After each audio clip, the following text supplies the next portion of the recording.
Vamos a hablar en esta presentación de estatus convulsivo, que es una de las emergencias neurológicas que uno debe conocer, especialmente si trabaja en el servicio de urgencia y no solamente el neurólogo, sino que es un cuadro que el médico que trabaja en la urgencia y toda la red de urgencia, eh, la parte prehospitalaria, tienen que obviamente manejar los conceptos.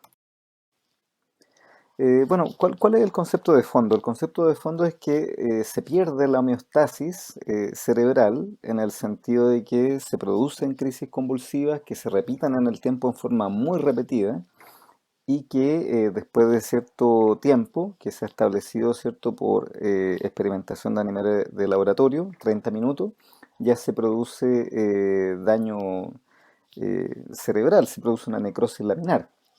Obviamente nadie va a estar esperando 30 minutos, ¿cierto?, a que esto se produzca y se habla de una definición operacional que son crisis de más de 5 minutos. Pero el fondo es ese, de que se pierde la homeostasis y toda la actividad irritativa o positiva predomina y no hay una forma, el cerebro no logra encontrar una forma, entre comillas, propia, ¿cierto?, para detener esta cascada de sucesos que se van produciendo.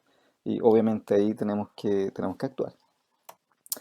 Hay varias definiciones. Hay algunos libros que hablan de 5 minutos de crisis, otros dicen 3. ¿Y por qué? Porque se ha visto que la gran mayoría de las crisis convulsivas son muy breves. Ya si tú ves que el paciente sigue convulsionando después de 5 minutos, es muy difícil que eso pare solo. Y por eso también es importante, en algún momento uno hace la diferenciación de las crisis conversivas, por ejemplo, que una de las historias que cuentan los pacientes con crisis conversiva es tener una crisis tónico-clónica que duró horas. Sería rarísimo eso, porque el cerebro en general, cuando ya lleva más de 5 minutos con crisis convulsiva y se desencadenan esta actividad irritativa, es difícil que vuelva solo a la normalidad. La otra definición es que el paciente tenga dos o más crisis en recuperación de conciencia entre ellas. ¿Y cuál es el trasfondo de esto? De que si el paciente no vuelve a su basal, o sea, si después del POICTAL no vuelve a su basal, significa de que hay una alta probabilidad de que ese paciente haya evolucionado hacia un estatus no convulsivo o un estatus sutil, ¿ya? Y puede estar en una situación de entrada y salida, ¿cierto?, de crisis convulsiva. Por lo tanto, eso también es un criterio muy importante. Y como les comentaba, siempre una vez que el paciente sale de un estatus convulsivo, uno debería hacer un electro de control.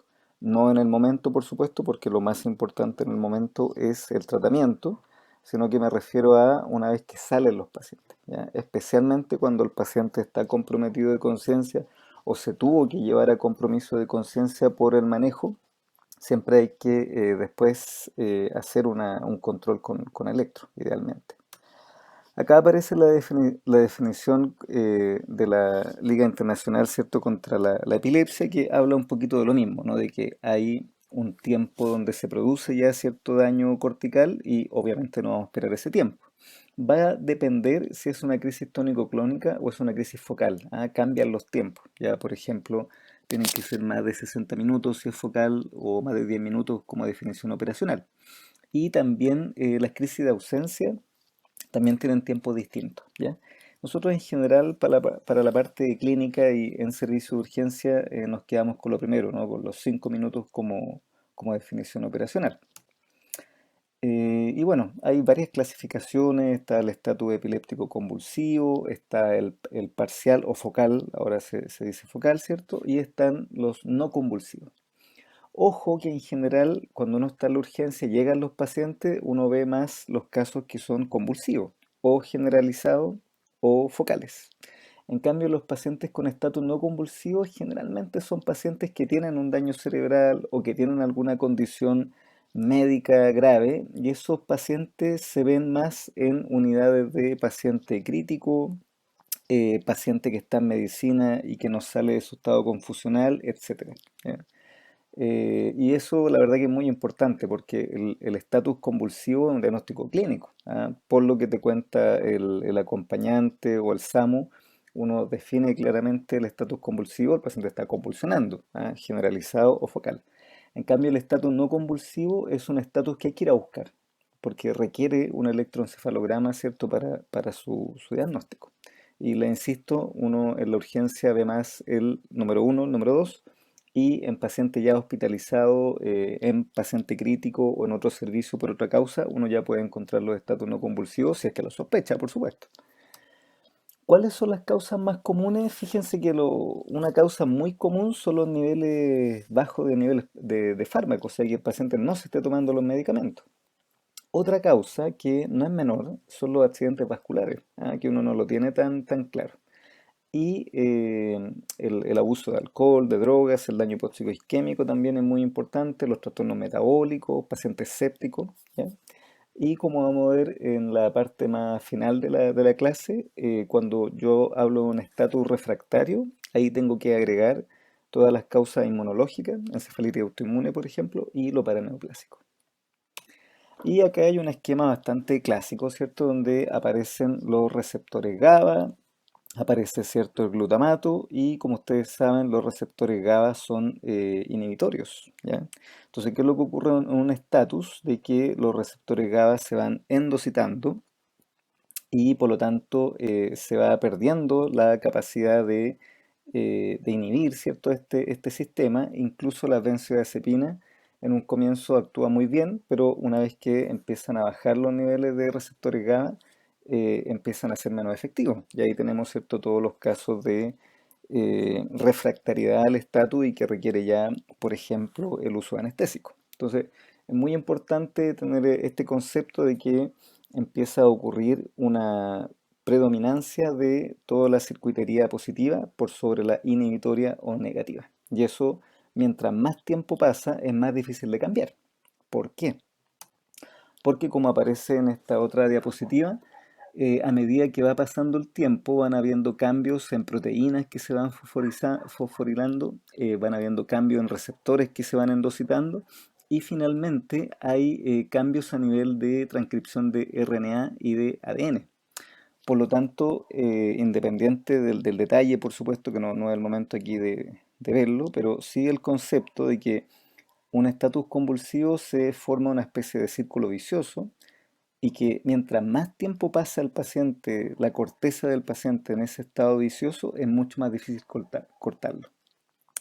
Tanto por un tema eléctrico, por decirlo de alguna forma, se forma una circuitería que es difícil de parar, como a nivel transcripcional, incluso cierto de ARN y ADN.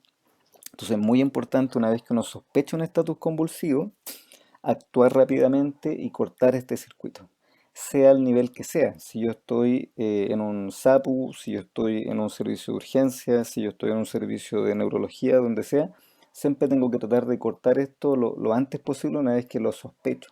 Y si tengo dudas, ¿cierto? Bueno, es mejor, preferible pasarse, entre comillas, pensarlo de más que de menos, porque es muy difícil tratar un estatus convulsivo cuando ya ha estado horas el paciente, ¿cierto?, con actividad cortical. Entonces, lo importante es cortar esta actividad autosostenida lo más rápido posible. Mientras más tardío, es más difícil, se va a requerir más medicamentos, se va a requerir pasarlo a una unidad crítica, se va a requerir una bomba de midazolam, anestésico, etcétera, con toda la morbimortalidad que eso significa. Ojo de que los receptores GABA, ¿cierto?, van disminuyendo, se van endocitando y las benzodiazepinas van teniendo cada vez menos respuesta. Y mientras yo hago el manejo, es muy importante en forma paralela ir haciendo también diagnóstico y avanzando en exámenes dentro de lo posible, siempre predominando, por supuesto, el manejo del paciente.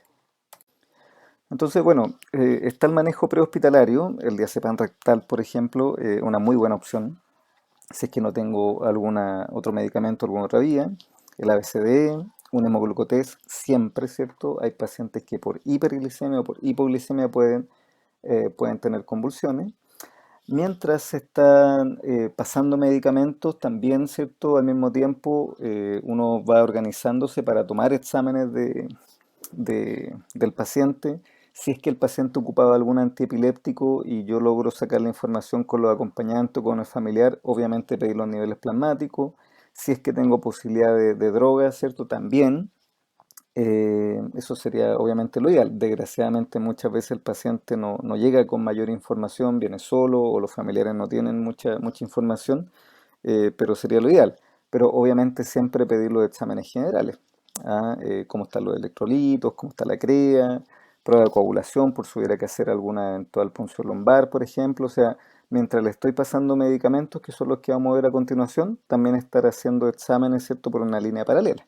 Y aquí es muy importante que el paciente llegue al servicio de urgencia, estamos tratando de yugular las crisis, de manejarlas, y no es el momento para hacer un electroencefalograma, ¿cierto? El electroencefalograma es una vez que se compensa al paciente o que se estabiliza de alguna forma como control a posterior, igual que el escáner, ¿cierto? Tiene que estar el paciente ya controlado, no podemos mandar a imagenología a un paciente que está convulsionando, eso es una irresponsabilidad, no es una mala praxis.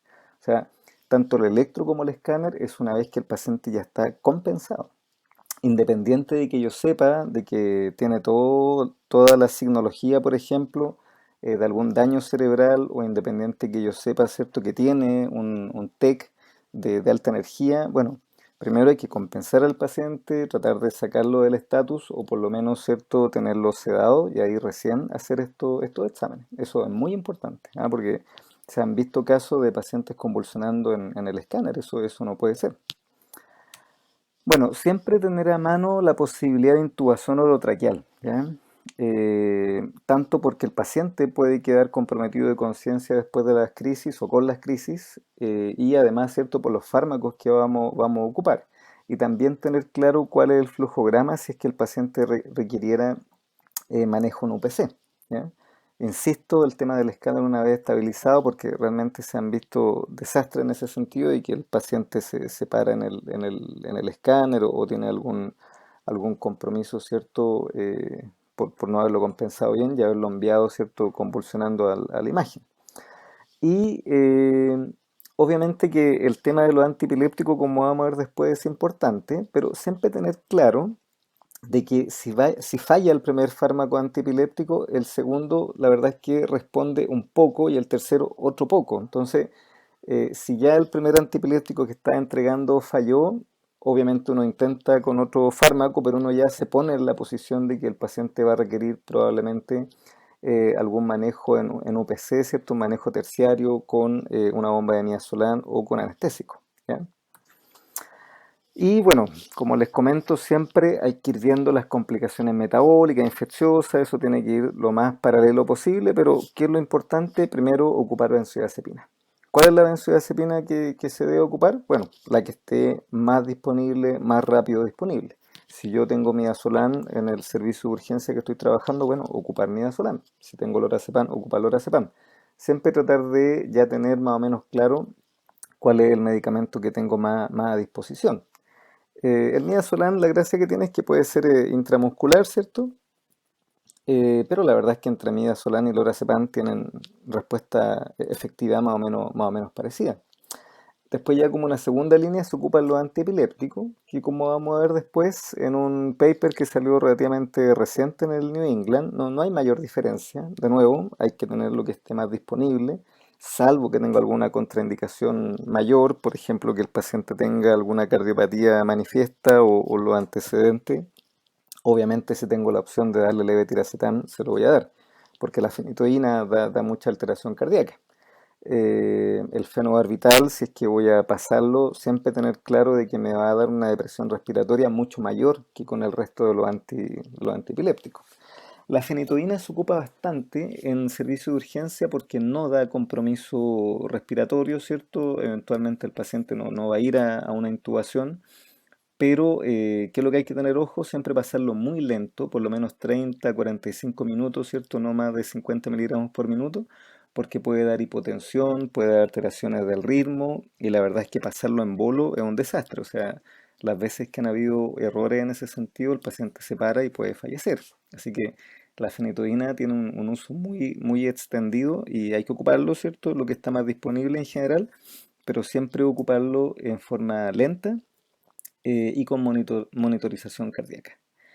Ya en tercera línea están los anestésicos, la bomba de midazolam o la sedación con fenobarbital. Y en cuarta línea, cuando ya los pacientes son refractarios, ¿cierto? Si los pacientes no responden a la tercera línea, se habla que son refractarios.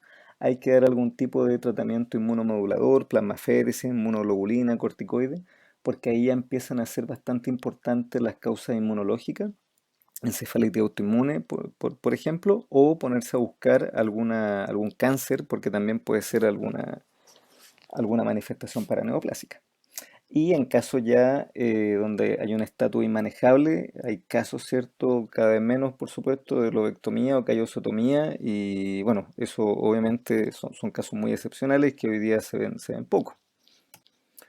Acá está lo mismo, ¿cierto? Están las dosis de los medicamentos, el manejo previo. Siempre recordar de que uno habla de refractario cuando ya se han ocupado por lo menos un par de fármacos antiepilépticos, ¿cierto? Y ahí uno ya empieza a pensar si es que el paciente además no responde a esta etapa ya terciaria, ¿cierto? De anestésico, de que hay algún componente autoinmune o paraneoplásico. Y acá de nuevo están, ¿cierto?, los distintos medicamentos. La primera línea las benzodiazepinas, segunda línea, ¿cierto?, los antiepilépticos. Si ya es refractario a los antiepilépticos clásicos, se pasa a la tercera línea, que son los anestésicos, la bomba de midazolam, y, eh, y ahí están las dosis, ¿cierto? Y los resguardos. Ojo que cuando el paciente ya pasa a anestésico, va a requerir sí o sí un manejo de la vía aérea, manejo en la UPC, y solo por el hecho de entrar a UPC ya tiene más morbimortalidad, por la depresión respiratoria, por la depresión cardíaca, así que por eso que es muy importante lo que yo les comentaba al comienzo, o sea, ojalá tratar de detectar a estos pacientes rápido, porque si lo detectamos rápido, vamos a solucionar el problema con la primera etapa o a lo más vamos a llegar a la segunda etapa. Cuando ya tenemos que ocupar anestésico y pasar al paciente a una unidad de paciente crítico, obviamente que uno ya sabe de que las posibilidades de que el paciente le vaya bien empiezan a disminuir y que tenga todas las complicaciones de una unidad de paciente crítico. Como les comentaba, ¿qué benzodiazepina ocupar? La que haya. Supongamos que yo estoy, no sé, pues en alguna posta, algún sapo y solamente tengo diazepam rectal, bueno, ocupar eso. Incluso hay evidencia, ¿cierto?, de ocupar diazepam endovenoso o intramuscular, incluso en algunos casos, bueno, hay que ocupar lo que se tenga más a mano, ¿ya? Obviamente si tengo opciones, eso es mucho mejor, pero si solo tengo una benzodiazepina disponible, bueno, ocupar esa y ocuparla rápido. Y bueno, acá hay varios estudios, ¿cierto? Acá yo muestro uno solamente y la verdad es que acá, por ejemplo, entre midazolam intramuscular y lorazepam endovenoso no hay mayor diferencia. Por lo tanto, le insisto, lo que esté más disponible, lo que sea más rápido. Supongamos que no se encuentra una vía venosa o está muy difícil encontrar una vía venosa, bueno, intramuscular midazolam y listo, se acabó el problema, lo más rápido posible. Y acá aparece un trabajo, ¿cierto?, bastante interesante donde se comparan distintos antiepilépticos, el levetiracetam, la fenitoína y el ácido valproico, que en nuestro país, desgraciadamente, en el sector público es difícil encontrar levetiracetam endovenoso y ácido valproico endovenoso como para tratar un estatus. Pero la verdad es que ya hace años que se hace en forma normal, ¿cierto? Y en la parte privada están disponibles. Y este es un trabajo que nos muestra que no hay mayor diferencia, que no hay mayor diferencia siempre que tengamos los cuidados y las dosis necesarias. Aquí aparecen las distintas ramas, ¿cierto?, de los fármacos que se ocuparon. Y las conclusiones, la verdad es que no hay mayor diferencia, ¿cierto? Por lo menos a los 60 minutos andaban más o menos bien con las complicaciones, ¿cierto?, de estos medicamentos, en algunos casos de presión respiratoria, algunas alteraciones cardíacas. Recordar, ¿cierto? Por favor, las fenitoínas se la van a ocupar generalmente para alguien de 70 kilos, son 250 miligramos, que en la ampolla de fenitoína se ocupan 4 ampollas en 500 cc de suero fisiológico y esa solución en suero fisiológico, por favor, pasar en 30 a 45 minutos bajo monitorización cardíaca, idealmente en el reanimador. Cosa de que si el paciente sigue convulsionando, puedan avisar, cosa que si el paciente hace alguna alteración cardíaca, se para la infusión, ¿cierto? Y se revisa qué es lo que está ocurriendo.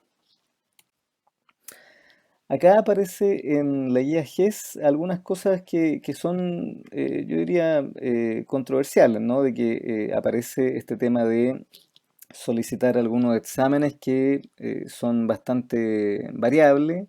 Por ejemplo, el TAC de cerebro nosotros lo ocupamos mucho en el servicio de urgencia como un examen de imagen de entrada. Para descartar un subdural, para descartar si es que el paciente tuvo un TEC de alta energía, una fractura, etcétera.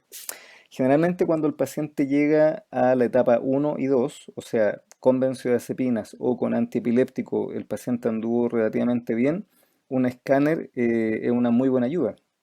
Si el paciente es un paciente que requirió llegar al nivel de ocupar anestésicos, y mayor aún, si es que el paciente es resistente, ¿cierto?, a la tercera línea de anestésico o bomba de midazolam, ahí uno prefiere ocupar resonancia porque te descarta ciertos cuadros, por ejemplo, encefalitis o algún otro cuadro un poco más complejo. ¿Ya? Entonces, ahí va a depender un poco de qué tipo de paciente estamos hablando, si vamos a preferir un escáner o una resonancia. En general, como imagen de entrada para un estatus, se pide un escáner con un escáner sin contraste y según cómo evoluciona el paciente, una resonancia. ¿Ya?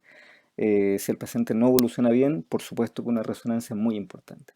Y lo otro que es muy importante, si es que el paciente, por un lado, no evoluciona bien, y por otra parte, si hay algún cuadro inflamatorio séptico y no hay un foco claro y el paciente, ¿cierto?, se presentó como un estatus, por supuesto, hacer una punción lumbar. ¿Ya? Y acá, ¿cierto? Hay algo que es bien controversial, este tema del electroencefalograma. O sea, si llevamos 6 minutos, 10 minutos que estamos manejando al paciente, la verdad es que no se sugiere hacer un electroencefalograma porque, como le comenté en un comienzo, es un examen que no es más para un control, es para ver cómo quedó el paciente después de que tú controlaste la crisis, o especialmente cuando el paciente no despierta o se requirió intubar, pasar a sedación, ver si el paciente está en ese 10 a 20% de estatus no convulsivo que evolucionan muchos pacientes con estatus. ¿Ya? La tiamina sí, por supuesto, hay que dejarlo, ¿cierto? Si está el contexto del paciente. Y acá aparece la receta de cocina de la fenitoína, que como les comento, ese estudio del New England es bastante bueno porque nos da a entender de que un medicamento que si bien tiene su efecto secundario, es efectivo comparado con estos medicamentos un poco más nuevos, entre comillas, como el levetiracetam. Bueno, el ácido valproico no es tan nuevo, pero la formulación endovenosa, ¿cierto?, no está tan disponible.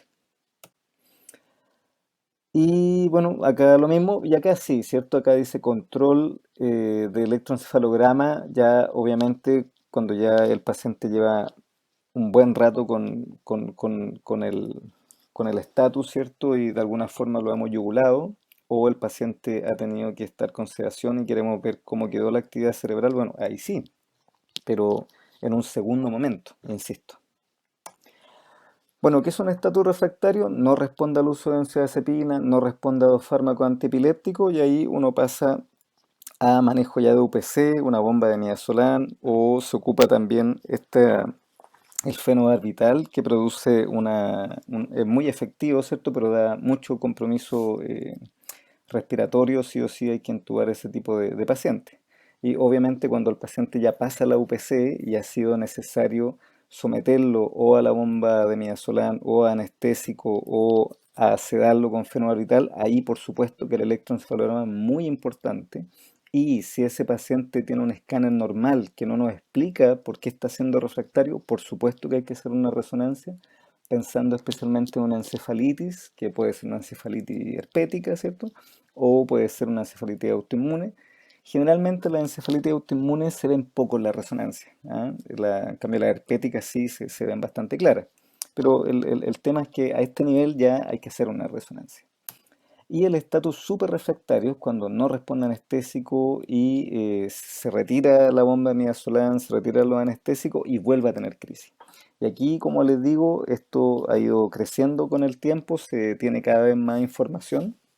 Estos pacientes uno le hace una punción lumbar y hay que descartar, por supuesto, algunos marcadores autoinmunes, encefalitis autoinmune, cuadros autoinmunes generales, y hay que buscarlo completo, ¿cierto? Hay que pantaquearlos para buscar también algún cuadro paraneoplásico, ¿ya?